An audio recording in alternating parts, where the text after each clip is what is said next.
pose une deuxième fois le genou à terre, je me relèverai pas. C'est terminé. Même si l'arbitre n'arrêtait pas, moi je me relevais pas. Il pouvait me compter, je ne me relevais pas. À ce moment-là, c'était fini. Non, vas-y, j'ai pas ma place, j'ai plus ma place. Vu la polémique que ça a fait sur tous les réseaux, vol. Il n'y a pas un endroit où il n'y a pas quelqu'un qui m'arrête, qui me dit hey, frérot, on a vu ton combat, tu t'es fait voler. Moi je suis bien dans ma tête, je suis content. Waouh, ça c'est terminé. Waouh, je suis lucide. Waouh, je finis pas mal. Oui, j'aurais voulu faire mieux, mais au final, il y a plus important. Et le plus important, c'est que j'aille bien. Avec Baki, la différence de niveau, elle est trop large. Ah ouais, à ce point? Ah ouais, je te jure. On attend ce petit déclic, comme tu dis, son chaos. Franchement, je pense que là, ça peut arriver sur ce combat-là. Ça peut très fortement arriver. Franchement, si Jordan il gagne, ça sera une très grande surprise. Ouais. Je lui enverrai un message, je lui dirai Psahtek. This is the moment you've all been waiting for!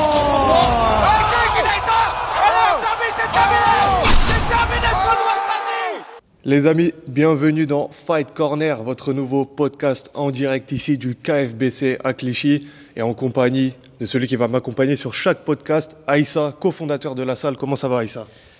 Bah écoute, ça va très bien, hein. Merci déjà d'être présent et puis merci à toi Denis d'avoir accepté de partager ce podcast et puis d'animer surtout l'émission et puis surtout merci à notre invité, j'en dis pas plus mais d'être présent et de nous faire l'honneur d'être ici au KFBC.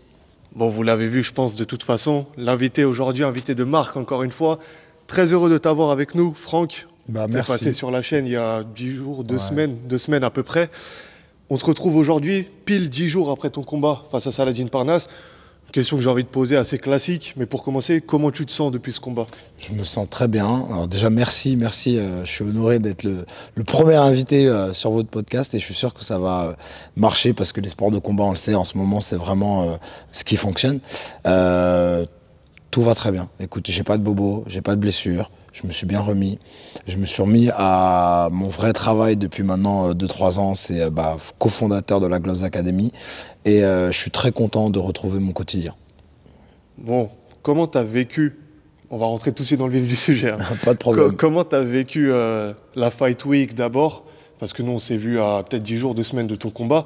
Comment tu as vécu les derniers jours jusqu'au fight? Alors, quand tu es sportif de haut niveau, il y a 2 facteurs à prendre en compte quand ça va et ça va pas. Hein. C'est soit le corps, ça va pas parce qu'il y a trop de blessures, soit la tête, ça va pas parce que tu tiens pas le coup. La tête, ça allait très bien, j'étais déterminé.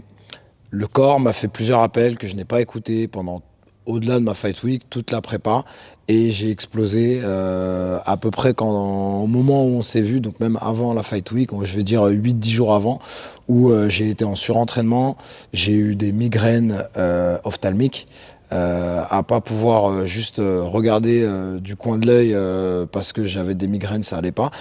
Je ne me trouve pas d'excuses, j'ai mal géré ma préparation, on a mal géré ma préparation, j'en ai trop fait au départ et au lieu normalement, je l'ai dit en plus c'est pas au vieux singe qu'on apprend à faire la grimace, malheureusement j'ai grimacé parce que je suis parti comme si j'avais 20 ans, comme si j'avais jamais rien, comme si j'avais pas lâché la boxe, la préparation etc. Et mon corps il a explosé. Aïssa, est-ce que toi, tu as déjà eu ce genre de cas, on va dire, avec des combattants ici au KFBC qui reviennent pour un gros challenge, reviennent peut-être trop fort? On a parlé aussi de l'âge qui rentre en question. Il faut adapter les entraînements. Est-ce que toi, tu as déjà vécu ça? Oui, bien sûr, on en discutait tout à l'heure en off avec Franck. Ça, c'est des choses que moi j'ai déjà vécu avec des combattants. Effectivement, en fait, c'est vrai que dans la tête, on pense qu'on peut toujours en faire plus, en faire beaucoup. Sauf que quand on est prévenu un mois avant ou un mois et demi avant, on en rediscutera. Mais c'est quand même, moi je tiens déjà à te féliciter parce que relever le défi un mois avant, c'était ça à peu près. Hein. Ouais, 3 semaines, un mois avant. C'est ça, un mois. Je pense qu'il n'y a pas beaucoup de boxeurs qui l'auraient fait. Donc déjà, bravo. Parce qu'un mois avant, on sait que Saladin Parnasse, il est en pleine bourre. 27 ans, c'est l'âge où tu es au pic. Moi, je me rappelle de Franck, à 27 ans, d'ailleurs, tu devais faire ton premier championnat de France ou ton deuxième, et tu étais déjà... Ouais, c'est ça. Moi, je me rappelle des combats que tu as livrés et des titres que tu as remportés. Donc, quand on prend de l'âge, le temps de récupération, il est plus important.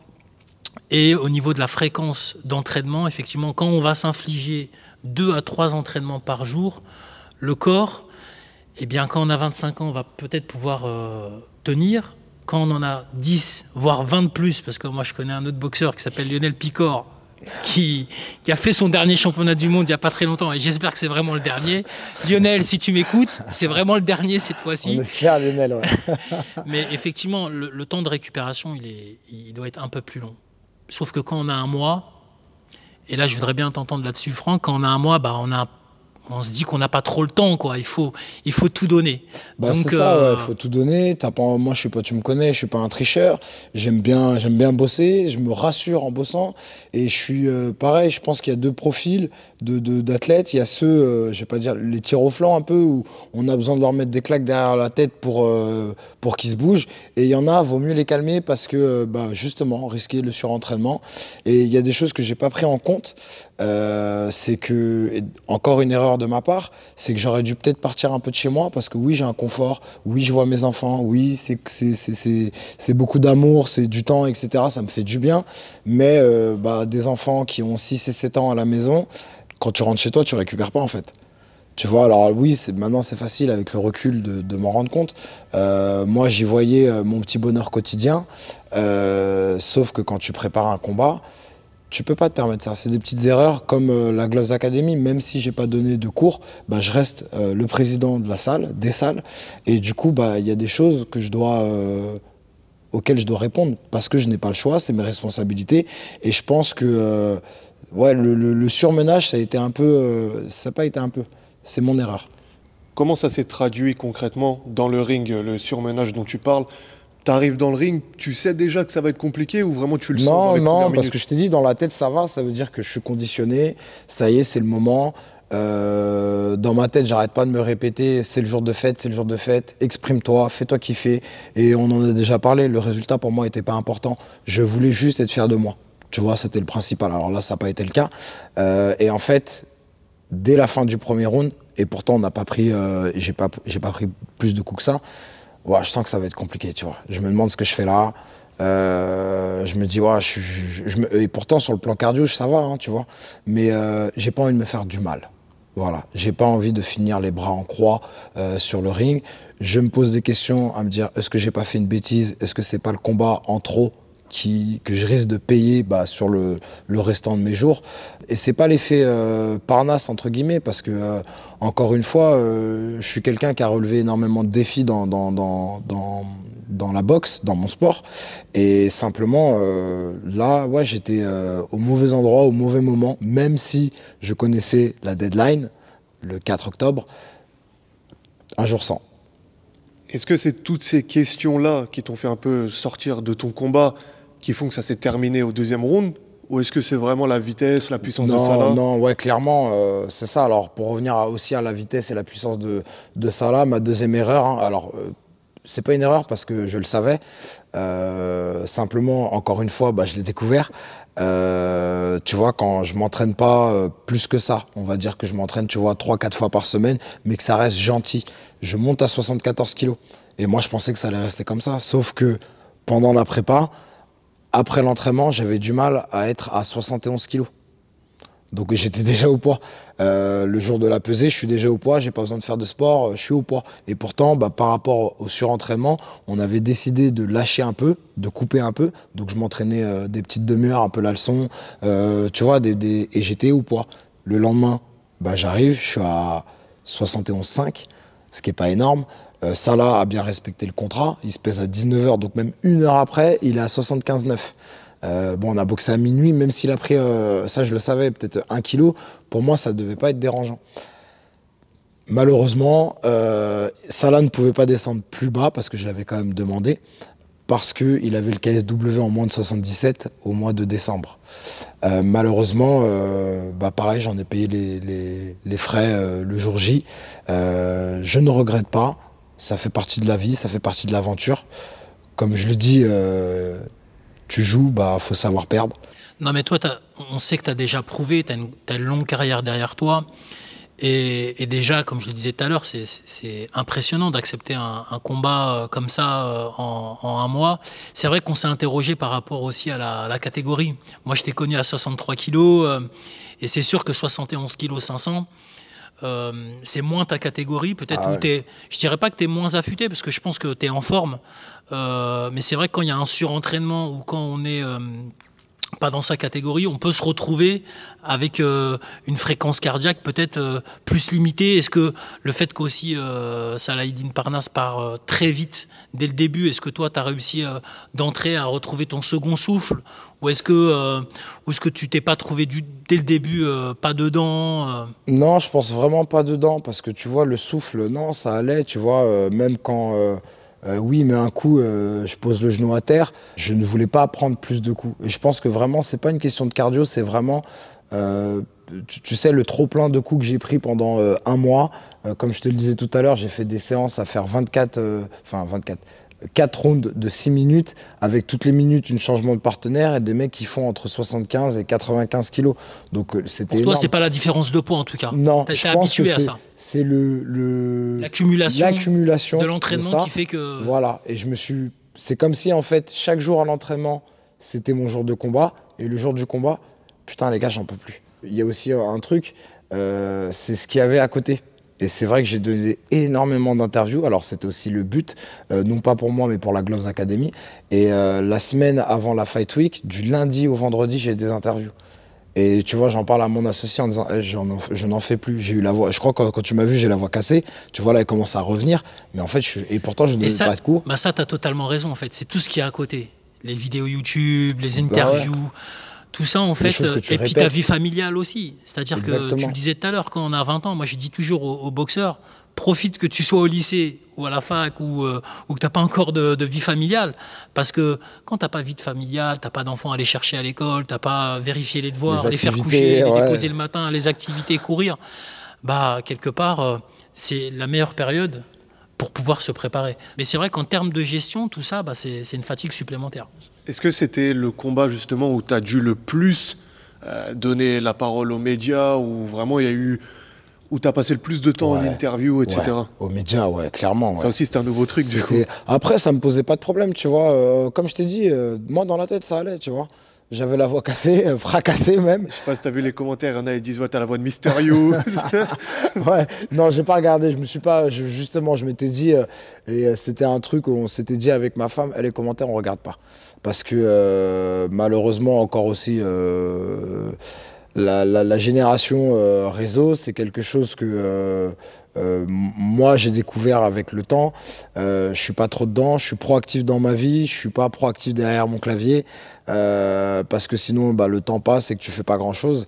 J'ai jamais fait l'unanimité et je pense que personne ne fait jamais l'unanimité, et tu as toujours malheureusement des crétins qui peuvent t'atteindre, et je ne voulais pas, donc j'ai pas répondu, je n'ai pas lu. Je m'étais dit je les regarderai peut-être après. Alors là j'ai pas encore pris le temps de regarder, mais plus pour me taper des barres, parce que tu vois, alors il y en a que j'ai vu, c'est sur le message que j'ai mis là sur les réseaux, justement pour m'expliquer un petit peu, sur Facebook, parce que j'ai bloqué les commentaires sur Instagram, donc il n'y en a pas, mais pas sur Facebook. Et tu vois, j'ai vu un commentaire et ça m'a fait sourire, parce que c'est un ancien, je me rappelle même plus de son nom, un ancien boxeur pro qui n'a rien fait en pro et qui se permet de me dire ouais, limite j'ai gâché ma carrière à cause de ce combat-là, parce que c'est ce qu'on retiendra. Je me dis écoute, déjà j'ai pu gâcher quelque chose là où lui n'a même pas pu. On te rassure, t'as pas gâché. Non, non, moi t'as pas gâché ta carrière. Ça me fait rire, tu vois, ça me fait sourire. Moi, je pense que ça fait partie d'un combat comme un autre. Exactement. Et que ça, en aucun cas, ça n'efface ce que tu as fait.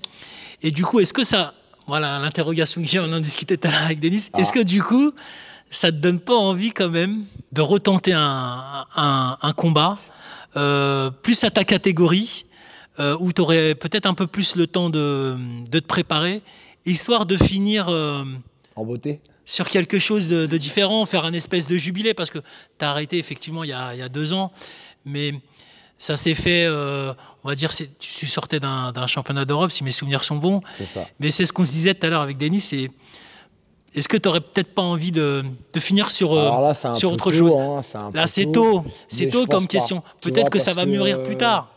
Encore une fois, tu vois, J'ai eu la chance là de connaître, je ne regrette rien. Et ça enlève en rien les qualités, on en reviendra plus tard, les qualités de Saladin. J'ai eu la chance de pouvoir me préparer sans faire de régime. Et ça, c'est un truc de ouf. Tu rentres, tu manges. C'est un truc, wow, c'est génial. Ça devrait être comme ça tout le temps, en vrai. Ouais, bah en fait, on devrait, tu vois, faire un truc de manière à ce que ça soit plus carré au niveau des poids, parce que bah il y a des mecs qui se mettent en danger sur les cuttings. Il y a même maintenant des morts sur des cuttings. C'est quand même incroyable, je trouve. Après, il y a un truc aussi qui, avec le temps, le temps là, du combat qui s'est passé, auquel j'ai réfléchi. Je veux plus être sous les projecteurs. Et je parle pas des interviews, je parle vraiment du côté, tu sais, tu te mets à nu devant un public, tu dois représenter quelque chose. J'ai perdu un combat, mais j'ai énormément gagné aussi.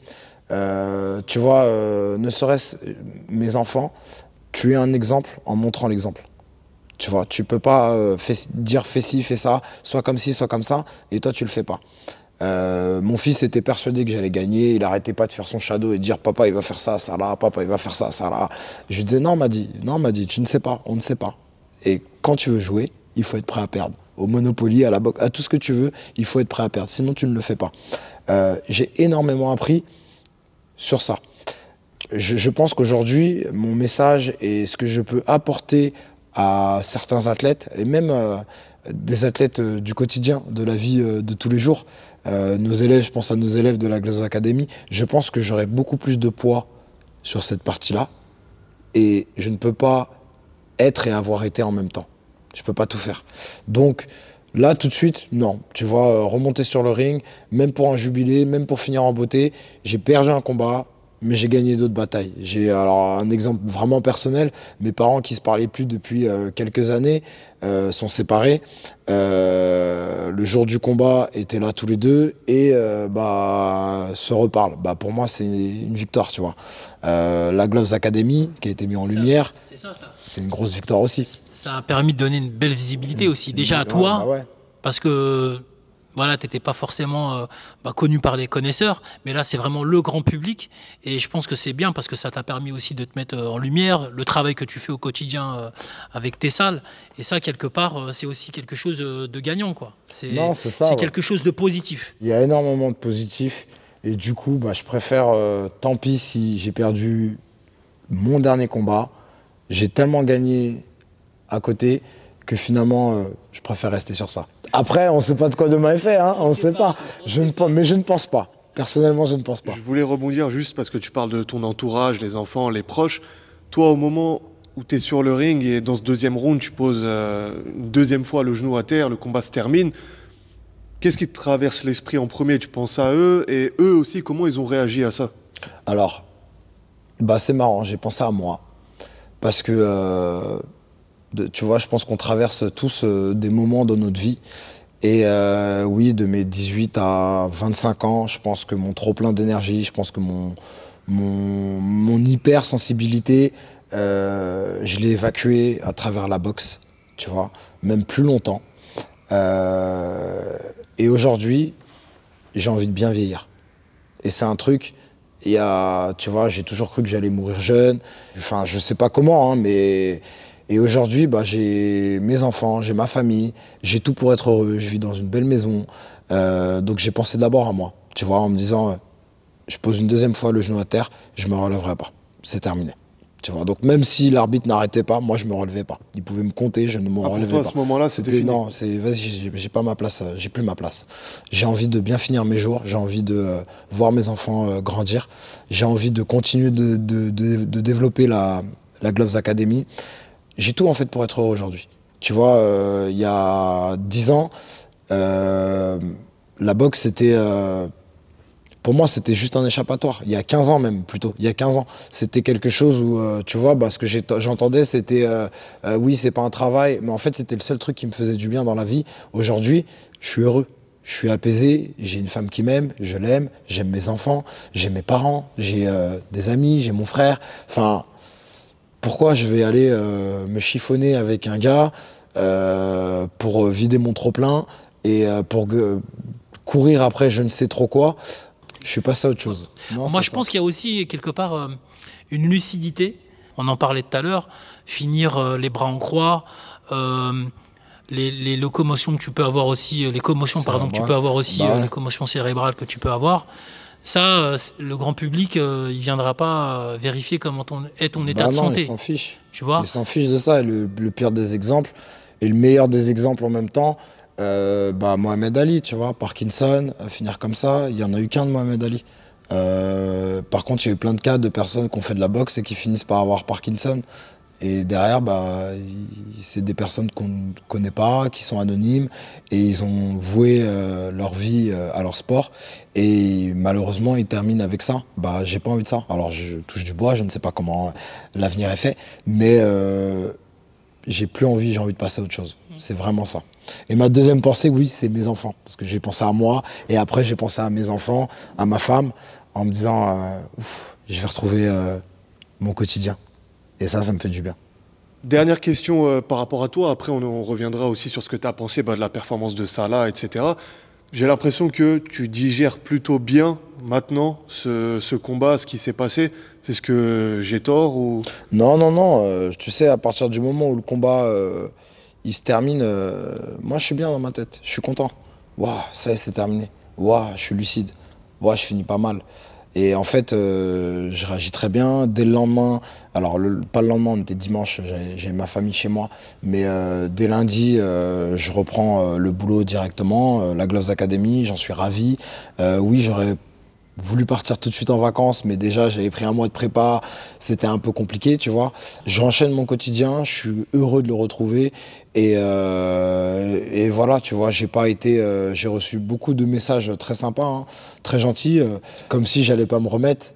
La vérité, je m'en fichais, mais complètement. J'étais bien dans ma tête, j'étais en bonne santé. Pour moi, c'était le principal, tu vois, au-delà du combat. Encore une fois, oui, j'aurais voulu faire mieux, mais au final, il y a plus important. Et le plus important, c'est que j'aille bien. Je pense que c'est une parfaite conclusion pour résumer tout ce que tu as vécu dans ce combat. Du coup, face à toi, il y avait Saladin Parnasse. Est-ce que c'est un extraterrestre ? Je dirais pas ça. C'est un excellent athlète. L'allonge, j'ai l'habitude de pas forcément être le plus grand, mais là, il est plus grand et il est plus fort. Donc son bras avant...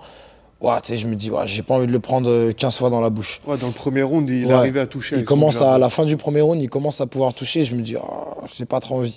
Alors, quand je dis c'est pas un extraterrestre, c'est que c'est encore tôt pour le dire. Il faudrait le voir. Donc là, j'ai vu, il est déjà classé dans le top 100 BoxRec. Et qui tape quelqu'un dans le top 100 à ce poids-là, voir ce qu'il fait. Il a des qualités de ouf. Il a un physique de ouf. C'est pas un gros frappeur, mais il fait du dégât avec les deux mains. La différence par rapport à MMA, c'est qu'il a pas du 4, il a quand même du 10. Faut quand même un peu les envoyer. Et encore une fois, c'est un bel athlète, c'est un bel homme. Quand je parle de son âme, de la personne, il m'a parlé après. Son entraîneur Hatch m'a parlé après. Et je trouve que... Tu sais, on en parlait tout à l'heure, des jeunes qui veulent monter trop vite. Salah, il n'est pas monté trop vite. Salah, il est resté le même. Il n'a pas pris la grosse tête. C'est quelqu'un d'accessible. C'est quelqu'un à qui tu peux parler. C'est quelqu'un qui n'oublie pas ce qu'il fait. Il sait qu'il fait de la boxe. Il fait de la boxe ou du MMA. Il ne sauve pas des vies. Il n'est pas incroyable. Parce que pour beaucoup aussi, ce qu'on fait, c'est incroyable. C'est incroyable. Ouais, on ne sauve pas des vies, en fait.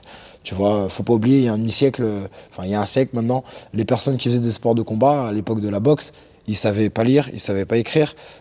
Aujourd'hui, en tout cas en France, c'est pas le cas. On sait tous lire, on sait tous écrire. On choisit de faire de la boxe. C'est pas par obligation.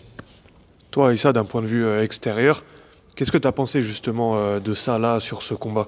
Salah, c'est un athlète qu'on suit depuis plusieurs années. Hein. Moi, je me rappelle dans les débuts au 100% Fight, quand il était tout jeune, on voyait qu'il y avait déjà du talent. Et aujourd'hui, c'est un athlète quand même impressionnant, avec un physique impressionnant. Je pense que c'est le type de sportif qui aurait autant réussi s'il avait fait de l'athlétisme, du 100 mètres, que de la boxe anglaise ou du kickboxing, du MMA. C'est le type d'athlète, je pense, qui aurait pu réussir dans plusieurs disciplines. Donc ça, c'est clair que, en plus, c'est une bête de travail, acharné, qui a une bonne mentalité, qui est sérieux. Et donc après, c'est voir ce que lui, il a aussi envie de faire, quoi. Mais moi, je trouve que, en tout cas, le pari, il est quand même réussi. L'organisation de Hatch, c'était une très belle organisation, franchement, qui a rien à envier aux grosses organisations de boxe anglaise. Franchement, on attend de voir la suite, quoi. C'est vrai qu'on est en France attaché au choc franco-français. Donc on se dit que dans la catégorie des 70-72 kilos, il y a pas mal de monde. T'en connais pas mal aussi, Denis. Il y a possibilité, je pense, pour Salah et le 100% Fight de faire d'autres gros combats, je pense. Justement, on va demander à notre boxeur présent. Le lendemain ou quelques jours après le combat, il y a une affiche, des propositions de fight qui sont sorties de la part de Hatch ou du 100% Fight. Qui est le suivant pour Saladin Parnasse? Alors ça a sorti des noms comme Ahmed El Moussaoui, Michel Soro. Toi, qu'est-ce que tu en penses? Tu penses qu'il pourrait aller se frotter ne serait-ce qu'au top 10 de la catégorie des super welter? Top 10 français ou top 10 français?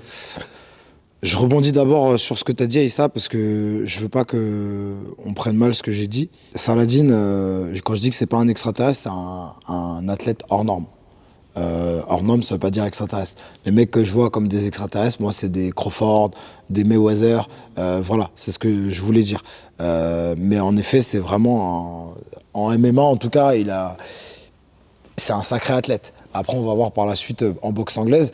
Moi, j'aimerais bien, tu vois, je trouve qu'un Ahmed El Moussaoui a un poids, par contre, plus léger que 71. Alors, je sais pas aujourd'hui à combien il est, Ahmed. Ça ferait une belle opposition parce que Ahmed, il est quand même plus sur la fin que le début, mais il a fait des très beaux combats. Je crois que un des derniers, en tout cas, c'est contre Bakary. Contre Bakary, c'est lui qui fait le combat. Alors que c'est pas son style, s'il n'y va pas, il n'y a pas de combat parce que c'est pas un attaquant. Bakary, ça enlèverait à sa qualité, mais ce n'est pas un attaquant. Je trouve que ça serait une très belle opposition. Après, dans le top 10, malheureusement, pourquoi il prendrait le risque, le top 10 français, de rencontrer Saladin?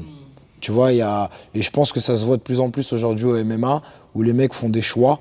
Parce que si jamais ils prennent le risque, je sais pas, mettons qu'un top 10 soit, je vais prendre Michel Soro. Il n'a aucun intérêt à le rencontrer. Il est proche d'un champion du monde, il a plus 20 piges. Si jamais il perd contre Saladin, il risque d'être classé 200e et avoir fait tout ça, entre guillemets, pour rien. Donc non. Après, pour Ahmed El Moussaoui, ce serait plus intéressant. Lui, il a plus intéressant. Plus grand chose à jouer, on va dire. C'est ça, il n'est pas à la porte d'un championnat du monde. Ça reste Ahmed El Moussaoui, il est très bon. En tout cas, quand on voit ses derniers combats, il est très bon. Oui, pourquoi pas. Ou pourquoi pas, pas forcément un Français, même si on aimerait bien, mais quelqu'un qui soit dans le top 100.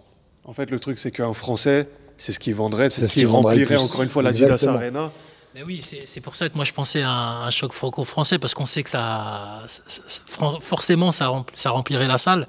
Et puis il y aurait un intérêt, il y aurait un engouement aussi pour la boxe anglaise, parce que c'est vrai qu'on en discutait tout à l'heure. Le MMA, il a quand même pris une grosse partie de la visibilité, non pas dans les clubs, parce que les clubs de pied-point, de grappling, des différentes disciplines sont pleins. Mais c'est vrai qu'aujourd'hui, on voit beaucoup le MMA sur RMC, dans les différentes chaînes, un peu moins la boxe anglaise, alors qu'il y a des très bons boxeurs en France qui mériteraient d'être mis en avant. Et donc, c'est vrai que ce choc franco-français pourrait permettre aussi d'un peu, je dirais pas relancer la boxe anglaise, parce que la boxe anglaise est lancée, mais en tout cas de donner une meilleure visibilité. Alors vous voyez qui, vous aimeriez le voir contre qui? Moi d'abord j'ai la question cash que je voulais te poser. Si ça se fait, Salah Ahmed El Moussaoui, tu le vois comment le combat? Je vais répondre bêtement. Ahmed et moi on vient du même endroit, donc je serais pour Ahmed. T'as vu, on a grandi ensemble, je serais pour Ahmed. Et encore une fois, ça n'a rien à voir avec boxe, MMA, je m'en fiche. J'adore ce que véhicule, comme je l'ai dit tout à l'heure, Saladin, c'est un bel athlète. Mais Ahmed, on n'a pas que partagé la boxe. On a partagé le bus, on a partagé le lycée, on a partagé des moments, on a partagé des foot, on a partagé plein... Tu vois, je le connais depuis qu'il a 12 ans, Ahmed. Donc moi, j'avais 14 ans. Je le connais depuis que je suis gamin. Et que ça ferait un beau combat, que Ahmed continue à s'entraîner. Donc moi, je serais pour Ahmed. Qu'est-ce qui serait accessible pour Salah, selon toi, en France? Le top 10, top 15, top 20, qu'est-ce qui serait accessible? Non, je pense qu'aujourd'hui, de par tout ce qu'il a fait, même si, tu sais, il y a un moment donné, on est trop focus, je pense, sur la technique. Ça reste un combat. Tu vois, peu importe comment il le met. Alors oui, s'il rencontre un mec, un top 10 qui a 50 combats, qui a 25 ans, ça peut être compliqué. Mais s'il rencontre un top 10 français, même, tu sais quoi, moi je le vois bien faire un championnat de France direct. Tu vois, parce que c'est un combat, c'est un 10 rounds. Et ça, comment dire, ça serait pas impensable, parce que finalement, avec la carrière qu'il a aussi en MMA, c'est ça. C'est normal qu'il saute les étapes. Et qui ne se retrouve pas à faire, entre guillemets, nous on connaissait à l'époque les challenges du premier round, mais il ne va pas refaire du 4x3, du classe D ou classe C. Il a l'habitude de faire du 5x5. Et ça serait tout à fait normal qu'il pourrait faire une défense de titre. Après, est-ce que ça serait l'objectif de faire un championnat de France ou pas? Est-ce qu'il y a un intérêt, ou est-ce que c'est plutôt de faire des gros shows comme ils l'ont fait un peu à l'américaine, quoi? Non, je pense que l'intérêt, c'est la ceinture du 100% fight. Il y avait une ceinture en jeu. Ouais, je l'ai appris le jour J. Parce que j'avais coupé la veille les réseaux, je l'ai appris le jour J. Mais moi, je pense que l'intérêt, ça serait plus sur le côté boxe, de mettre une ceinture nationale. Moi, je pense que même Salah, il pourrait aller plus loin que la ceinture nationale. Mais en fait, ça ferait tout de suite, pour les fans de boxe, tout de suite un truc quand même assez important. Parce que tout de suite, il va monter encore un peu plus dans les classements. Alors malheureusement, je ne suis pas trop à l'actualité de la boxe, donc je ne sais. Déjà, quel poids? 69 ou 72? Moyen ou super welter, en tout cas, ce sera une des deux, je pense. Ouais. Une des deux. Je vois pas qui est. Si, il y a Milan Prat dans le top, il y a Bakary, mais eux, pareil, ils sont au-dessus. Du coup, il y a. T'as le jeune Souleymane Mohamedi, qui vient du sud, je crois, si je dis pas de bêtises. Ouais. Ça peut être. Tu vois, moi, ça, je trouve que c'est un combat de ouf. Et on peut dire ce qu'on veut. Et Mohamedi, moi j'adore sa boxe, j'aime bien ce qu'il fait. Mais ça serait en tout cas, il y aurait de l'engouement. Oui, il y a du monde, en tout cas dans cette catégorie. Mais même, tu vas me confirmer peut-être, mais historiquement, c'est une catégorie où il y a toujours eu du monde. Il y a 10 ans, comme aujourd'hui, 69, welter, super welter, il y a toujours eu du monde. Pour moi, c'est même la meilleure des catégories, parce que on peut facilement, en tout cas, la norme fait qu'on peut facilement s'identifier, et que tu vois les mecs à 72 kilos, ils sont balèzes, ça va vite et ça frappe. Donc ça fait, tu vois, c'est pas des lourds où ça peut paraître un peu lent, c'est pas des hyper légers où t'as l'impression que ça frappe pas du tout. Je trouve que c'est une bonne moyenne. Bon, en tout cas, il y a de quoi faire pour il y a de quoi faire. Il y a qui d'autre? Alors, il y a qui d'autre? Est-ce que finalement le combat avec Vitu, ça serait pas parce qu'ils se sont quand même pas mal accrochés sur les réseaux sociaux, il a relancé. Est-ce que ça pourrait déjà être un challenge intéressant pour Saladin? Est-ce que ça pourrait redonner aussi un engouement parmi le public de boxe anglaise? Moi, je sais pas trop. J'ai pas spécialement d'avis. Je te laisse répondre, Franck, ou... Moi, je pense pas. J'ai rien contre Cédric. C'est quand son dernier gros combat, Cédric? Et je dis pas gros combat parce que oui, il a boxé Michel Soro, il a fait, je sais plus comment il s'appelle, Castagno, un truc comme ça. Ouais, un championnat du monde. Mais son dernier combat victorieux, c'était quand? Et gros combat, je parle. Non, et je pense que c'est pareil. Tu vois, il y a un temps pour tout. Et ces belles années, elles sont derrière. On ne vieillit pas bien avec le temps, comme le bon vin et comme les montres. Non, je pense pas. En fait, c'est surtout aussi le fait que tu parlais tout à l'heure de la soirée de Samaké Promotion où il y avait Ahmed El Moussaoui contre Bakary Samaké. Sur cette soirée, je crois que Cédric, il est là, il fait son retour. Il affronte peut-être un Géorgien, enfin, je sais pas, un étranger qui en plus, il me semble, avait un palmarès vraiment pas ouf, négatif. Ouais. Et vraiment, il n'était pas présent. Enfin, vraiment, on voyait que c'était plus sa place. Non. Donc c'est pour ça, sur les derniers combats, personnellement, ça ne m'intéresserait pas. Maintenant, est-ce que vraiment il a les capacités de revenir comme lui, il aime aussi le dire sur les lives Instagram, si on lui donne 80 000 €, il le fait. Mais si c'est uniquement pour les 80 000 €, est-ce que c'est vraiment... C'est plus un athlète. Oui, et puis il faut peut-être aussi, je pense aussi que Hatch et les 100% Fight qui organisent aussi cet événement, ils chercheront peut-être aussi quelqu'un qui peut aussi hyper l'événement et qui peut faire aussi sortir ce combat dans les médias et puis donner aussi au public de venir, quoi. Et je pense aussi que Hatch, pour avoir pas mal discuté avec lui, c'est quelqu'un qui parle français. Pour lui, Vitu, il a fait faux bon. il ne comptera pas sur lui. Il sait que le mec, il peut lui faire faux bond, du coup, il ne comptera pas sur lui. Je pense pour Hatch. Non, mais pour le connaître Peut-être aussi, mais tu vois, pour le connaître, non, tu as vu, tu n'as pas été sérieux une fois, j'ai avancé de l'argent, j'ai ceci, j'ai cela. Parce qu'il y a eu quand même une belle communication, une belle promotion du combat, et puis finalement, il ne s'est pas fait. Donc ça aussi, c'est quand tu organises, tu l'as un peu en travers la gorge quand même. Tu vois, ce qui est normal. Et en discutant après le combat, pas longtemps après, mais dans les vestiaires avec Hatch et avec Salah, tu vois, bah moi, ils m'ont dit, ouais, bah merci parce que bah, tu as été au bout, jusqu'au bout.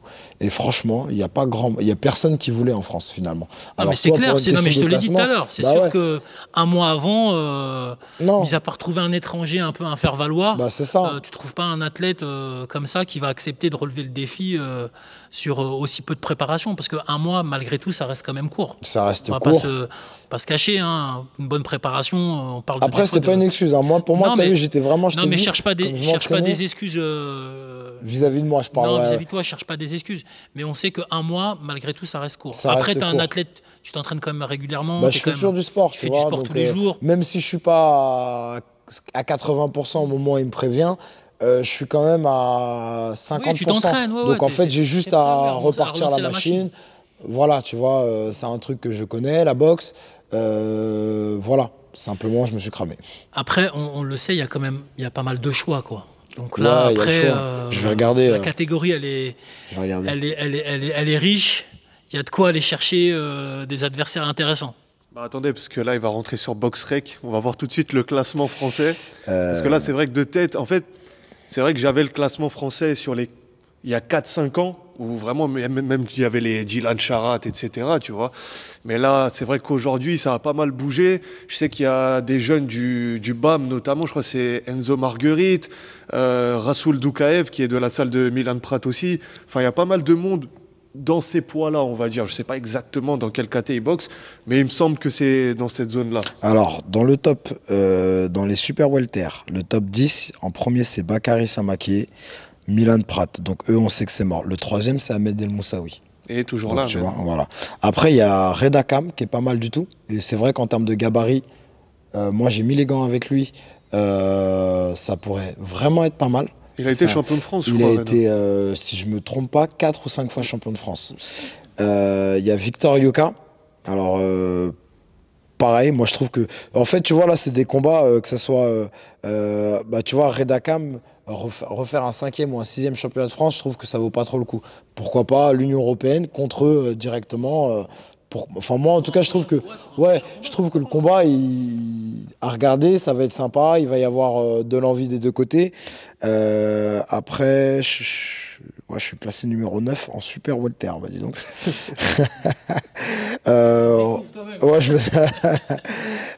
Après, je connais pas.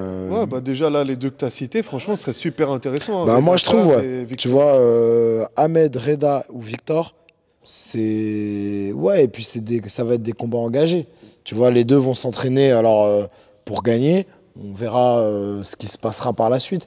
Mais en tout cas, ouais, je trouve que c'est plus intéressant ça qu'un étranger que personne ne connaît. Et comme dans les organisations MMA, hein, quand tu regardes aujourd'hui, il y a pas mal de trucs qui tournent en ce moment, où il y a des organisations, il y a un avion qui vient, il n'y a que des Brésiliens qui viennent, ils viennent tous pour perdre. Bah désolé, mais ça ne peut pas forcément l'organisation et les combats. Alors qu'un Baki contre Zebo, qui arrive ce samedi dans quelques jours, ça forcément, ça fait vendre. Forcément. Et ça va être le deuxième sujet de ce podcast, donc ne bougez pas. Pour conclure, est-ce que vous êtes hypé par la suite de Saladin en boxe? Ouais. Ouais, moi j'ai vraiment envie de le voir maintenant face à d'autres adversaires et puis de voir jusqu'à où il peut aller. Mais je pense qu'il y a un potentiel. Il y a un potentiel en anglaise et puis on va regarder ça de près. Et puis moi aussi je suis vachement hypé et je trouve ça cool, tu vois, de pas être coincé que dans une organisation. Même un sport de combat, tu vois, qui puisse faire un peu autre chose, bah, je trouve ça cool. Tu vois, il se fait des armes, d'autres armes, il fait un autre apprentissage. Et je pense que dans la vie d'un athlète, c'est aussi important de pouvoir jongler, que ça soit en anglaise, pourquoi pas en kick, en différents trucs, et pas seulement en MMA, parce que finalement, bah, tout le monde est gagnant. toutes les disciplines sont gagnantes. Et pour Aïssa et moi, on est ravis, tu vois, parce qu'on travaille dans le milieu des sports de combat et ça hype tout le monde. Écoutez, messieurs, je pense qu'on a fait le tour sur cette première partie. Franck, merci beaucoup encore une fois. Merci un à toi, honneur de Denis. t'avoir quelques jours après ton combat. Un grand plaisir pour moi. Qu'est-ce qu'on peut te souhaiter pour la suite? Santé, juste de la santé. C'est le plus important, Pour moi, tu as vu le reste, je m'en charge. Écoute, Franck, merci beaucoup. Aïssa, reste en place. On va enchaîner tout de suite avec la deuxième partie, la partie MMA. On enchaîne donc avec la deuxième partie de ce premier podcast du Fight Corner. Et vous l'avez vu, on a changé d'invité. Pour cette partie MMA, on accueille Wissam Akmouche, combattant professionnel, et Mehdi Bejaoui, head coach MMA au Mamoudi Gym. C'est ça, Mehdi? C'est ça. Bon, les gars, comment ça va déjà pour commencer? Ça va très bien, Denis, et toi? Ouais, nickel. Merci en tout cas d'avoir accepté l'invitation pour aujourd'hui. On les a invités pour la partie MMA, Aïssa, parce que forcément, on va évoquer le combat qui a lieu dans 2-3 jours, là, Baki face à Zebo. Wissam, forcément, tu es le premier concerné, j'ai envie de te dire. Il y a 5 mois, tu as affronté Jordan. Comment tu as digéré cette défaite? Franchement, au début, j'ai eu du mal à digérer la défaite sur le combat, parce que, comme vous avez pu voir, il y a eu beaucoup de polémiques face à la décision qu'il y a eu entre moi et Jordan Zebo. Donc pour beaucoup de gens, et notamment nous, mon équipe, on avait gagné ce combat. Donc au moins 2 rounds à 1. Donc à la fin, ils nous ont mis une défaite, c'est pas passé. Hein. C'est pas passé. Et, maintenant, avec le temps, on s'y fait, quoi. Alors Aïssa, je sais que tu as revu le combat hier pour te remettre dedans. Juste avant de te donner la parole, toi, Wissam, comment on pourrait expliquer cette décision? Est-ce qu'elle est explicable? Apparemment, il y a eu un arbitre qui m'a mis gagnant, un arbitre qui a mis Jordan gagnant, et le troisième arbitre qui était un peu, savait pas trop, et finalement il a mis Jordan. Moi je sais pas, en fait ils ont dit avec leur nouveau règlement, apparemment Jordan il aurait eu plus de frappes significatives. Après moi j'ai pas vu dans quoi il avait plus de frappes significatives. Quand je regarde les 3 rounds, sur les 3 rounds c'est moi qui avance sur lui, je le domine, je le ramène au sol plusieurs fois. Donc quand on prend les 3 compartiments, boxe, MMA, lutte et sol, je suis au-dessus de lui. Donc voilà, hein, franchement, je ne sais pas comment ils ont jugé ce combat. Mais pour moi, c'est une erreur. Ils auraient pu à la rigueur nous mettre un no contest, pour moi, comme ils ont fait au combat Paulin contre Mustafa là, et refaire une revanche. Après voilà, ils ont mis Jordan. Et ça, toi? Moi, comme tu disais, Denis, moi j'ai regardé le combat parce que le soir même du combat, j'avais regardé. J'étais un peu surpris d'ailleurs de la victoire de Jordan Zebo parce que j'avais suivi ta préparation. Ton entourage, t'es quand même très bien entouré. Il y a un gros niveau à la Mamoudi Gym, donc on sait qu'en termes de préparation, tu étais prêt. Moi, du coup, je regarde le combat hier et sur les 2 premiers rounds, moi, ce que je constate, c'est qu'à la fois sur les frappes significatives, sur les dégâts, c'est toi qui les fais, sur les emmener au sol aussi. Je vois, très franchement, pour aller très rapidement, je vois pas comment il peut l'emporter. Sur le 3e round, il y a un moment, effectivement, où peut-être dans les 30 dernières secondes, milieu du 3e round, peut-être que lui met davantage de frappe et de rythme, où toi, tu as une baisse de régime. Moi, c'est un peu ce que je constate, c'est que sur le 3e round, il y a une baisse de régime, mais cette baisse de régime, elle ne peut pas effacer les 2 premiers rounds. C'est-à-dire qu'il y a un moment, sauf si on dit c'est celui-là qui finit fort à la fin qui l'emporte, mais il y a quand même des juges. Moi, je pense même pas qu'un no contest ou un match nul aurait pu être décidé à la fin du combat. Moi, franchement, je te vois l'emporter. Toi, c'est clair pour toi, Issa? Pour moi, c'est clair en fait. Moi, d'ailleurs, j'ai été même surpris que même dans ton attitude, et dans ton attitude qui est plutôt noble, tu vois, t'as pas trop contesté la décision sur le moment, tu vois, et je me suis dit, ah quand même, là, il vient de subir limite un peu un vol, et toi, tu acceptes un peu la décision.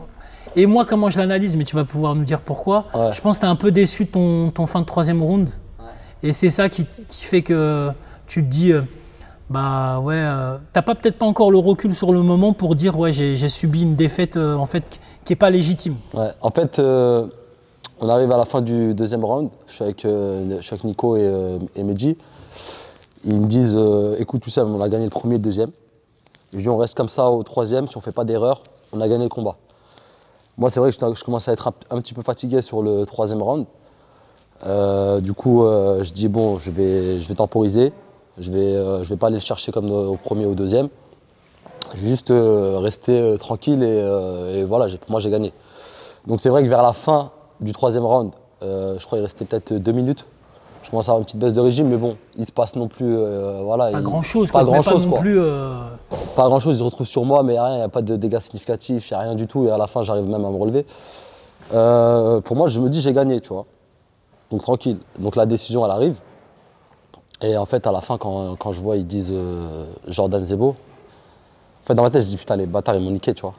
C'est comme ça que je dis, ils m'ont niqué.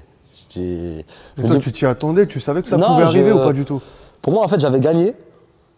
Pour moi, j'avais gagné. Et même quand je regarde mon troisième round, je dis ok à la fin, etc. Mais ça, tu sais, ça dure pas longtemps. Donc je me dis pas que j'ai perdu, en fait. À aucun moment, je me dis j'ai perdu le combat. Tu vois. Tu te dis je fais un troisième round un peu moins bon, ouais. Mais je peux pas perdre le combat. Exactement. Je me dis pour moi, j'ai pas perdu le combat, tu vois. Et quand il fait ça, en fait, même si j'aurais... de toute façon, même le public, hein, tout le public, il a sifflé, tout le monde a sifflé. J'arrive dans les couloirs, etc., les caméramans, tous ceux qui travaillent chez Ares, etc., ils me disent ah, Wissem, ils me disent clairement, Wissem, ils t'ont volé. Même la sécu, tout le monde me dit ah, tu t'es fait niquer, quoi. Et en fait, moi, je fais pas de cinéma parce que je me dis, en vrai, ça va servir à rien.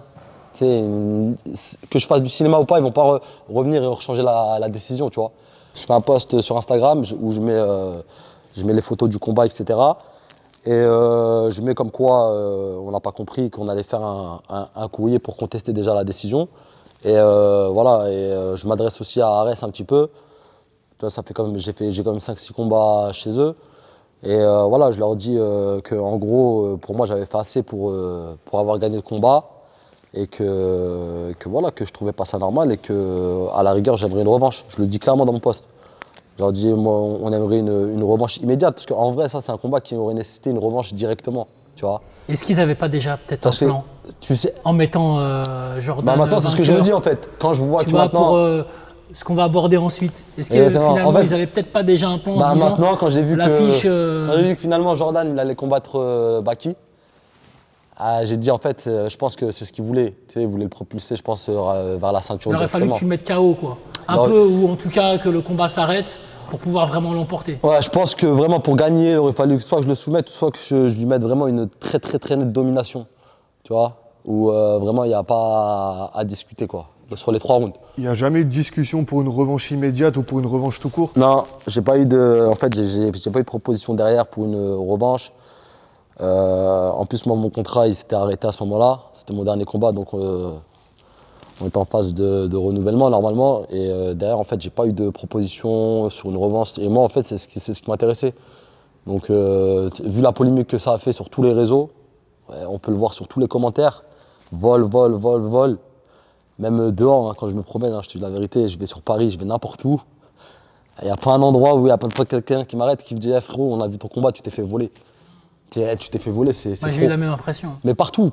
Il n'y a pas un endroit sur Paris où on me le dit pas, tu vois. C'est trop. Même pour te dire, on finit le combat, on rentre chez moi, je suis avec Mehdi, c'est lui qui me dépose, tu te rappelles? Et on arrive et il y a mon voisin, il se met par la fenêtre. Ouais, t'es bien celle-là. Et il me regarde, il savait pas que je faisais du MMA, tu vois.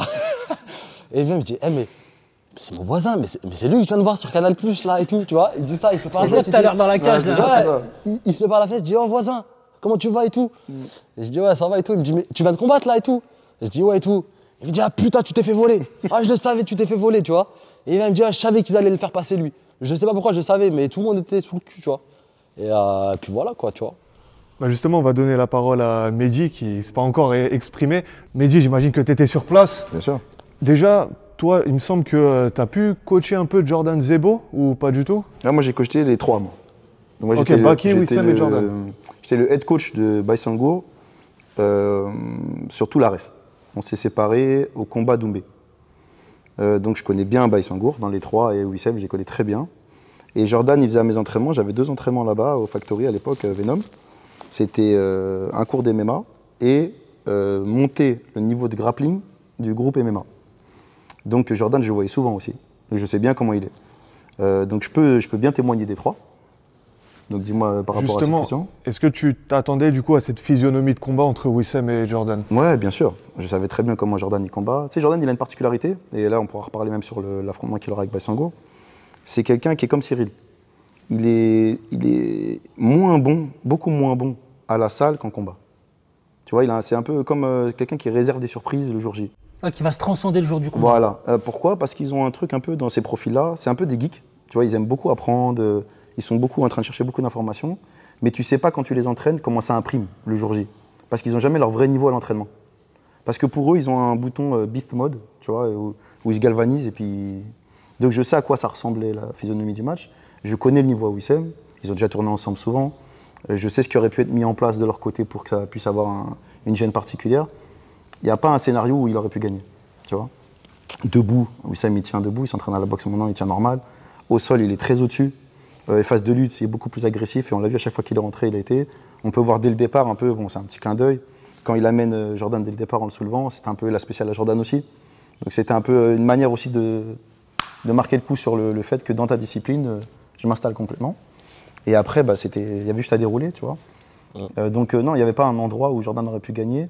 Après, le match s'est déroulé comme il s'est déroulé.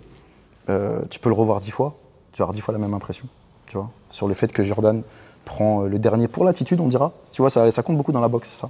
Quand tu regardes l'attitude, on dit ouais, garde l'attitude même si tu es touché. C'est beaucoup une mentalité de boxeur. Et ça compte pour l'impression générale des arbitres. Mais même comme ça, parce que c'est pas un élément factuel, tu vois. Oui, tu peux pas emporter Voilà. le troisième round, avoir une meilleure attitude. Une attitude, c'est un plus, on va et dire. effacer les 2 premiers rounds. C'est quoi? Exactement. Tu penses que c'est le truc que tu sais, Jordan est très mobile comme un karatéka un peu. Peut-être le fait que sur le troisième, vu qu'il bougeait beaucoup concrètement et que bah, Wissem il a eu peut-être une baisse de régime ou pour toi, tu l'as dit tout à l'heure, les 2 premiers rounds ils étaient sécurisés de toute manière. Bah, peut-être que ça expliquerait pas. Mais Après, tu fournis vachement plus sur les 2 Même premiers. lui, il le Donc dit. c'est normal que toi, t'as plus, Bien sûr. que tu es plus entamé. Exactement. Quand tu fournis plus de débit, que tu as plus de, on va dire, que tu fais le combat quelque part, c'est Oui, toi qui fais le combat, exactement. bah, tu es plus entamé. Lui, il était peut-être un peu moins, même s'il a eu pas mal de dégâts, tu vois. Mais effectivement, il finit peut-être un peu plus frais. Mais ce qui est normal quelque part, parce que toi, c'est toi qui fais le combat sur les 2 premiers rounds. Et même sur le troisième, tu continues à avancer. En plus, lui-même, il l'a dit en fait, quand on lui a posé la question après le combat.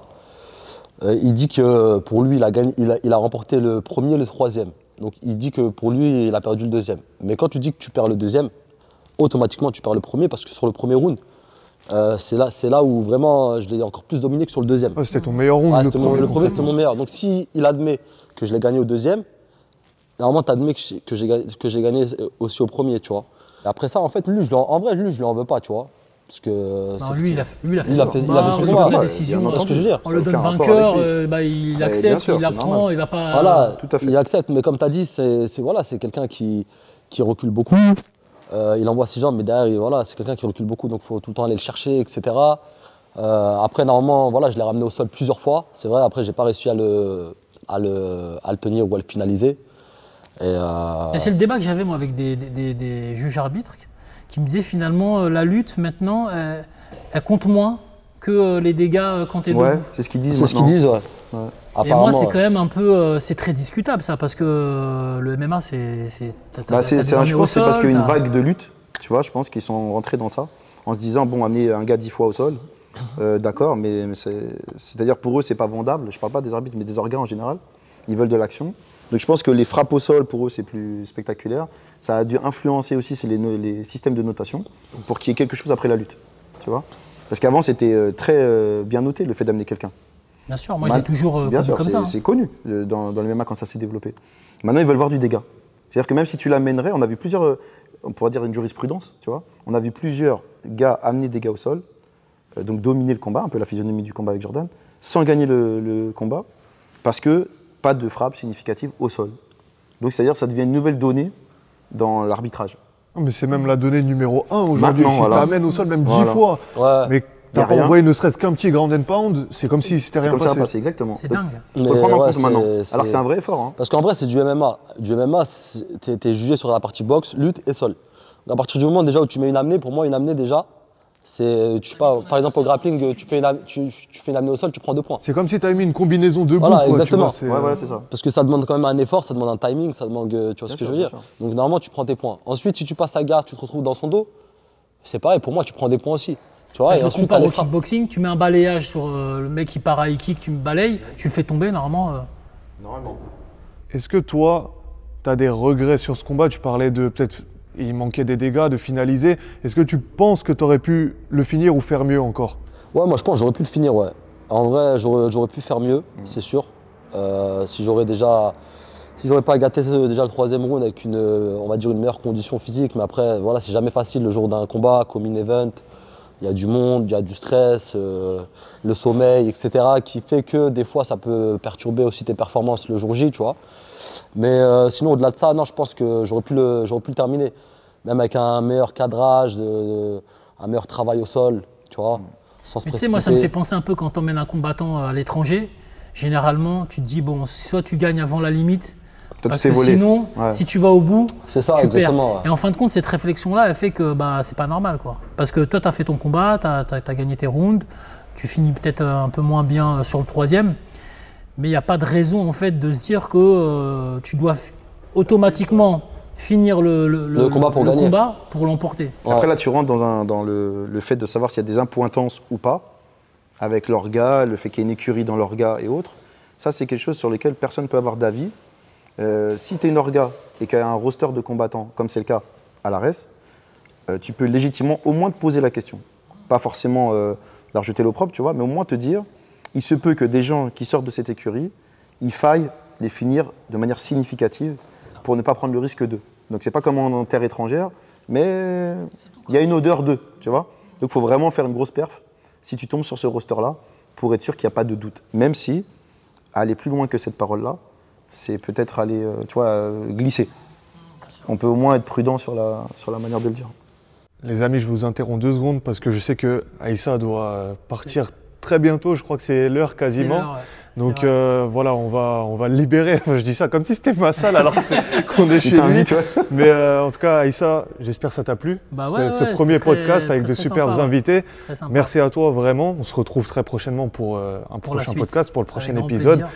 Et voilà, si tu as quelque chose à dire aux gens. ou Non, quoi. bah écoute, moi je suis très content de lancer ce podcast et puis on aura très certainement l'occasion d'en faire un prochain très rapidement. Et puis merci à vous deux d'être là. Et puis bon, j'aurais tellement de questions encore à te poser, mais je dois partir. Mais je pense que voilà, il faut, à mon avis, très rapidement rebondir. Mais je pense que c'est déjà le cas. Parce que je pense que tu as encore plein de choses à faire, à prouver et puis aller décrocher des gros combats. Voilà. Aïssa, juste avant que tu partes, la question que je vais leur poser à la fin, mais toi du coup c'est maintenant. Baki Zebo, il me faut un pronostic précis. Pour moi, je vois quand même plus Baki. C'est quoi, Baki va le finir? Je pense que ça peut aller avant la limite, ouais, effectivement. Très bien Aïssa, merci beaucoup, on te libère. Et nous on va poursuivre tout de suite. Merci. On poursuit du coup ce podcast du Fight Corner. Bon les gars, je pense qu'on a quand même vu en long, en large et en travers ton combat face à Jordan. Du coup, son prochain combat à lui, c'est ce samedi 18 octobre à l'ARES 35 face à Baïsangour. Bah, Baki, pour moi, c'est très solide. Que ce soit en boxe, que ce soit en lutte ou que ce soit au sol. Dans n'importe quel aspect, je vois pas où Jordan pourrait battre Baki, quoi. Donc je sais pas qu'est-ce qu'il aurait pu bosser ou quelle est sa stratégie pour battre Baïsangour, parce que vraiment Baïsangour c'est solide. Hein. C'est solide, il est jeune, il a une puissance, une explosivité de fou. Il est fort partout. Donc franchement, ça va être très très dur pour moi d'aller chercher la victoire. Mais après, voilà, il faut savoir que dans un combat, tout peut arriver. Ça reste du MMA. Mais pour moi, les probabilités sont vraiment minimes. Mehdi, tu l'as dit tout à l'heure, tu as coaché Baki jusqu'à son combat face à Doumbé. Forcément, tu le connais bien. Quelle est ta vision, toi, sur ce combat ? Je reprendrai un petit peu ce qui se dit ici et là. C'est-à-dire que Baïsangour, il est sur une phase où il explose. Il s'améliore. Il a encore une grosse marge de progression, Baïsangour. Il est vraiment au début encore de son niveau. Il est déjà très dur, très solide. Pareil, je ne vois pas un compartiment où Jordan pourrait aller le chercher. Même poser une stratégie sur Baïsangour, ça va être compliqué. Parce que c'est aussi un combattant instinctif. Et il frappe fort, et il est agressif, et il est intelligent, et il prend son temps. Il saura s'adapter. Ça va être très compliqué. Je vois pas comment tu pourrais. Et il finit fort. Weissengoor, c'est quelque chose que vous devez savoir aussi, c'est qu'il aime bien finir fort. Donc, compliqué. Tout à l'heure, je vais rebondir sur un truc que tu as dit, c'est que Jordan était meilleur en combat qu'à l'entraînement. Moi, ça fait des années que je vois Weissengoor à l'entraînement, que ce soit en sparring ou autre, et moi j'ai l'impression que c'est l'inverse. J'ai l'impression que Baki, à l'entraînement, il est meilleur, ou en tout cas il montre plus de choses qu'en combat. Est-ce que toi tu as ce ressenti aussi? En fait, Weissengoor, c'est quelqu'un qui aime bien apprendre, tu vois. Et ces sparring d'entraînement, il se lâche avec eux. Il se permet de tenter des choses. Mais il faut savoir que dans une carrière, et surtout quand tu as beaucoup d'attentes comme autour de lui, c'est un jeune, Weissengoor, il est jeune encore, tu vois. Et il a beaucoup de monde qui le sollicite, il y a une grosse pression sur lui. Alors c'est vrai, c'est quelqu'un qui est sûr de lui, mais tu vois, quand tu montes sur le ring en main event et que tu es jeune, tu as quand même cette pression sur toi. Et donc Weissengoor, il veut toujours bien faire. Donc dans le combat, il fait en sorte de trouver le chemin pour gagner. C'est pour ça que tu le trouves meilleur à l'entraînement, parce qu'il n'y a pas de cadre, c'est libre, tu peux te permettre, tu vois. Weissengoor, c'est quelqu'un qui frappe fort. Tu demanderas à tous ceux qui tournent avec lui, ils vont tous te le dire. C'est quelqu'un qui est dur. C'est quelqu'un qui peut éteindre les gars avec qui il tourne. Il a mis beaucoup de combats, beaucoup de KO déjà. Mais tu sais, quand on attend de toi l'excellence, tu vois, tu es toujours en train de chercher quelque chose. Weissengoor gagne ses combats très largement. Faut prendre le temps de le noter. Tu vois, c'est pas juste des combats où c'est dur, où il écrase les combattants avec qui il tourne. Donc après, oui, il y a des gens qui aiment bien que les gars tombent KO, extinction de lumière, bravo, c'est bien. Mais rappelez-vous que c'est quelqu'un qui construit sa carrière. Et jusqu'à présent, ça se passe très bien. Tu vois. Et vous verrez un jour, quand il va se lâcher, parce qu'il aura pris l'expérience, il a de la bouteille, il est sûr de ses capacités, et il sait gérer à l'instant T ce qui lui arrive, vous verrez des gens tomber. Pour rebondir, moi j'ai combattu contre Jordan. Je me suis aussi entraîné avec lui et moi je m'entraîne souvent avec Baki. La différence de niveau, elle est trop large. Ah ouais, à ce point? Ah ouais, je te jure. Ouais, je te jure. Ouais, bah, pour moi, il y a vraiment une grosse différence. Et de toute façon, tous ceux on va dire, qui sont entraînés avec Baki, ils pourront le dire.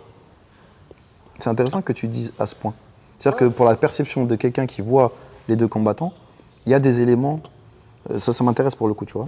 Qu'est-ce que tu ressens, toi, en tant que spectateur? Moi, clairement, je vois, oui, une différence entre les deux. Parce que comme je vous ai dit, les deux, je les côtoie, je les vois à l'entraînement depuis facile 4 ans, 3 à 4 ans, tu vois.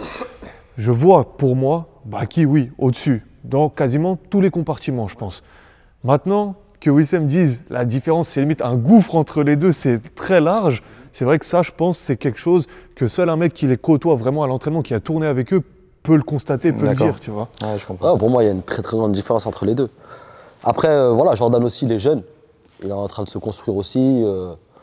Voilà, il a le temps lui aussi d'augmenter encore son niveau. Peut-être plus tard, ce sera différent. Mais pour l'instant, moi, je parle à ce moment-là de leur carrière. Pour moi, il y a une bonne différence de niveau entre les deux. Et c'est quoi le facteur limitant pour Jordan, vous pensez? Parce qu'on a l'impression qu'il combat toujours quasiment de la même manière. Ses combats, c'est plus ou moins les mêmes à chaque fois. C'est quoi qui lui manque justement pour step up? Jordan, il a une bonne jambe arrière. Ça, on peut pas le nier. Sa jambe arrière, elle est très bien. Il frappe fort. Donc moi, d'ailleurs, quand il m'a envoyé ses jambes arrière, bon, au corps, ça va, j'ai résisté. Mais quand il me les envoyait dans les jambes, je les sentais vraiment. Sa jambe arrière, elle est très bien. Après, moi, je pense que ce qu'il faut qu'il règle, c'est déjà sa lutte. Parce que pour moi, sa lutte, les gens disent que c'est son plus gros atout. Mais pour moi, en fait, il n'a pas une vraie lutte de gens de MMA. Si tu regardes bien ses combats, il a réussi à faire parler sa lutte face à des gens qui étaient nuls en lutte. Oski m'a ramené au moins une fois dans mon combat. Il m'a ramené 0 fois. Pourtant, oui, on va dire, je suis un style lutteur, mais je ne suis pas non plus l'excellence de la lutte. Voilà. Ce que je veux dire, c'est que pour moi, et vu qu'il aime bien rentrer dans les jambes, il devrait travailler plus sa lutte, ses entrées. Il devrait travailler plus son anglaise aussi, son cadrage, parce qu'il utilise beaucoup sa jambe arrière, mais il n'utilise pas assez ses points. Après, voilà, sinon c'est un beau bébé, donc voilà, la puissance, la prépa physique, tout ça, il le travaille bien, il n'y a pas de souci. Mais il devrait mettre l'accent sur sa lutte, je pense, et son anglaise. Pour rebondir sur cette question qu'on a posée sur Jordan, mais cette fois-ci sur Baki, parce que toi, Wissem, tu tournais déjà il y a des années avec Baki, que ce soit au Factory, etc. Est-ce que, au contraire, par rapport à Jordan, tu as vu une évolution chez Baki? Tu le vois aujourd'hui par rapport à il y a quelques années, tu vois une évolution en lui? Ouais, bien sûr. Déjà son anglaise. Maintenant, Baki il est plus posé quand il boxe. Il a fait des efforts aussi au sol.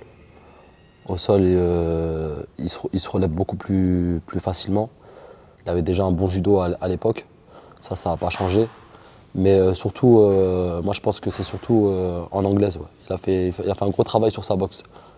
Il a fait un très très bon travail. Donc, avec la boxe qu'il a actuellement maintenant et l'expérience qu'il a pris au fur et à mesure des combats, je pense que maintenant il va pouvoir commencer, je pense, à pouvoir mettre des KO en combat. Ouais. On espère, parce que j'ai l'impression que les gens commencent à s'impatienter, limite, il est à 9-0 déjà. On attend ce petit déclic, comme tu dis, son KO ou quelque chose d'assez violent, limite, dans la cage de la part de Baki. Ouais, franchement, je pense que là, ça peut arriver sur ce combat-là. Ça peut très fortement arriver. Après, il a déjà été violent, hein, tu sais, je reprends le combat qu'on avait fait contre un Brésilien. Je me rappelle plus son nom. Escudero. Non, c'était pas Escudero. C'était un gars qui était plus jeune. C'était un Brésilien qui avait pris un crucifix. Et en fait, Baïsangour avait fait un crucifix, il lui rentrait le crâne dans le sol. C'était des vraies ouvertures, c'était un plancher orbital qui allait se briser, tu vois, fin de carrière. ouais, avec des coudes là. Oui, exactement. Des coudes, ouais. Voilà, tu vois. Ça, c'est un finish de MMA. Ouais. Alors peut-être pour l'amateur qui veut voir un KO, parce qu'il est en tant que spectateur, mais pour un finish de MMA, ça c'est un vrai finish, tu vois. Après le gars, il a fait preuve de résilience incroyable, il avait la tête cassée à la fin, tu vois. Mais ça c'est un finish, un vrai finish de MMA. Le KO que vous attendez tous, alors lui, et c'est un peu, tu vois, on peut en parler de ça aussi, c'est un peu ce qu'il a un peu poussé encore plus dans l'anglaise. Malgré tout, je pense que ça joue quand même, la pression de dire on t'attend. Et comme nous qui le connaissons, on sait qu'il frappe fort, ça rajoute sur lui, tu vois, le truc de je vais en finir un. Et on sait que quand tu cherches le KO, c'est là où. C'est ça, voilà. Donc il il faut pas trop lâcher, etc. Et donc je pense que ça a poussé aussi le fait qu'il tire l'anglaise un peu plus, tu vois. Et si ça n'arriverait pas sur ce combat-là, parce que la physionomie du combat ne se présenterait pas sur les KO en boxe anglaise, ou que sais-je, c'est sûr que vous la verrez dans sa suite de sa carrière, c'est sûr. Parce qu'il tend à s'améliorer, tu vois. C'est pas quelqu'un qui stagne et qui se dit j'ai mes skills et c'est bon. Donc ça arrivera. Juste, bon, là vous voulez le popcorn en fait, tu vois, vous êtes plus dans ça là. Bon les gars, à vous entendre, ça va être un no match ou quand même il y aura une belle opposition? Non, franchement, ça sera une belle opposition. Parce que voilà, c'est quand même. Les deux, ils ont une bonne hype déjà. Genre, que ce soit Jordan ou que ce soit Baki. Donc il y en a beaucoup qui veulent voir ce combat. Et quoi qu'il arrive, peu importe le résultat, je pense que ce sera un beau combat, tu vois. Ce sera un beau combat, même moi, franchement, je te dis la vérité, je suis pressé de le voir, tu vois. Ce sera vraiment un beau combat et voilà. Ce serait une surprise pour toi que Jordan y gagne? Franchement, si Jordan y gagne, ce sera une très très grande surprise. Ouais. C'est normal, la vérité. Hein. Après, il faut quand même. Je lui enverrai un message, je lui dirai Psahtek. Non, c'est bien qu'il a un beau parcours, Jordan. Ouais. Faut pas. Quand on dit ça, c'est comme si on diminue Jordan. En fait, c'est qu'on vante Baïsangour. Ça ne veut pas dire qu'on néglige ou pas du tout. Non, Jordan, il a fait des très beaux combats. Il a fait des combats où on ne l'attendait pas. Moi, le premier, je ne m'attendais pas à ce qu'il gagne contre le garçon de Marseille qui avait une grande expérience dans le. Delguera. Voilà. Ce combat-là, il m'a surpris. Je dis, c'est intéressant. Tu vois. Et en plus, il a voulu faire le sol aussi, ce garçon. Donc, ils ont fait un combat des MMA qui était un petit peu comme ça. Bon, voilà, il était ce qu'il était. Mais ce que je veux dire, c'est que Jordan, il a fait un parcours. Tout le monde a voulu l'éteindre à cause de l'histoire de Doumbé. Même dans ce combat-là, je te dis pas ça pour que ça fasse début sur ta vidéo, mais même dans ce combat-là, sans ce premier KO dans les premières secondes, ça aurait pu être très compliqué. Je pense que ça aurait été compliqué parce que Jordan est très puissant. Alors je néglige pas le travail qui a été fait pour Doumbé, mais il était tout nouveau dans les MMA, tu vois. Et Jordan, il avait déjà une expérience dans les MMA. Il a déjà rencontré des strikers dans les MMA. Alors peut-être pas qu'il tape fort comme Doumbé, mais c'est-à-dire qu'il a l'habitude d'y aller et de coller des mecs comme ça et après de plus les lâcher. Ouais. J'aurais bien aimé voir ce combat-là au-delà de ces 9 secondes. Je dis pas que, mais j'aurais bien aimé le voir. J'aurais bien aimé le voir sur 2-3 rounds ce que ça aurait donné, tu vois. Après, ouais, c'est vrai qu'une chose qu'il a de bien aussi, Jordan, c'est qu'il est courageux, il prend les combats, etc. il travaille pour, ça se voit que c'est quelqu'un qui s'entraîne beaucoup et qui donne corps et âme pour performer. Mais ouais, au-delà de ça, c'est quand même, mis à part son combat bien sûr contre Doumbé, c'est quelqu'un qui est, comment on appelle ça, qui fait attention quand même dans la cage en fait. Par rapport à l'adversaire qu'il a en face, il va pas faire le fou, tu vois. C'est pas quelqu'un, genre s'il sait que le mec il est fort debout, c'est pas quelqu'un qui va aller à la guerre avec lui, tu vois.